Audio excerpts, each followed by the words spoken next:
အောင်မြင်မှုဆိုတာဖြက်လန်းမရှိဘူးဒီလိုလှုပ်လို့မအောင်မြင်ရင်နောက်တစ်မျိုးပြောင်းပြီးလှုပ်ရမယ်နောက်တစ်မျိုးပြောင်းပြီးလှုပ်မှမအောင်မြင်ရင်နောက်ထပ်နီလန်းတွေမျိုးစုံသုံးပြီးတော့မှကိုလိုချင်တဲ့အရာတွေစီကိုမရမချင်းသွားရမှာပဲဖြစ်တယ်အကယ်လို့အဲ့လိုမဟုတ်ဘူးเนาะကိုကဒါလိုချင်တယ်လိုချင်တာတော့သိပြီးတိုင်းမဲ့ဟိုတစ်မျိုးလှုပ်လိုက်တယ်နီလန်းတစ်ခုလှုပ်လိုက်တယ်ဖြစ်မလာဘူးဆက်မလှုပ်တော့ဘူးเนาะဆက်မလှုပ်တော့ဘူးအောင်မြင်မှုကငါအတွက်မဟုတ်ဘူးငါဒါအောင်မရနိုင်တော့ဘူးဆိုရဲစိတ်နဲ့ပဲเนาะအမြဲတမ်းအရှုံးပေးသွားမယ်ဆိုရင်တင်ကတသက်လုံးအရှုံးသမားပဲဖြစ်သွားလိမ့်မယ်တသက်လုံး loser ပဲဖြစ်သွားလိမ့်မယ်အခုချိန်မှာကိုယ့်ရဲ့ရှေ့မှာပေါ့နော်ကိုသွားချင်တဲ့လမ်းကြောင်းမှာအောင်မြင်နေတဲ့သူတွေကိုလိုက်ကြည့်လိုက်ကဘာကျော်အောင်မြင်နေတဲ့သူတွေကိုလိုက်ကြည့်လိုက်ပထမဆုံးရက်ကတည်းကအောင်မြင်ခဲ့တဲ့သူတယောက်မှမရှိဘူးပထမဆုံးစလောက်တဲ့ပထမဆုံး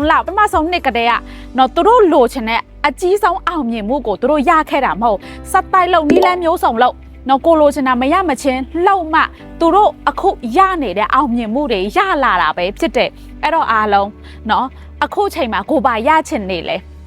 နီးလန်းမျိုးစုံသုံးပြီးပြီလားမသုံးရသေးဘူးဆိုရင်အောင်မြင်နေတဲ့သူတွေကိုတွားကြည့်လိုက်သူတို့ဘလို့နီးလန်းသုံးလဲသူတို့ဘလို့တွေးခေါ်လဲဆိုတာကိုတေချာလိုက်ကြည့်ပြီးတော့မှနောက်ထပ်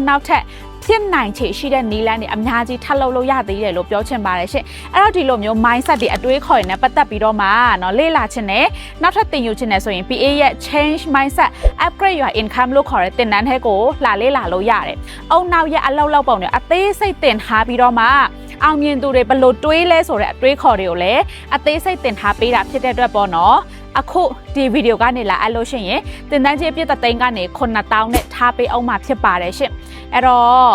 PA ရဲ့ဒီလိုမျိုး short video တွေကနေတခုခုရလိုက်တယ်ဆိုရင် comment မှာတခုခုမှန်သွားပေးလိုက်ပါရှင်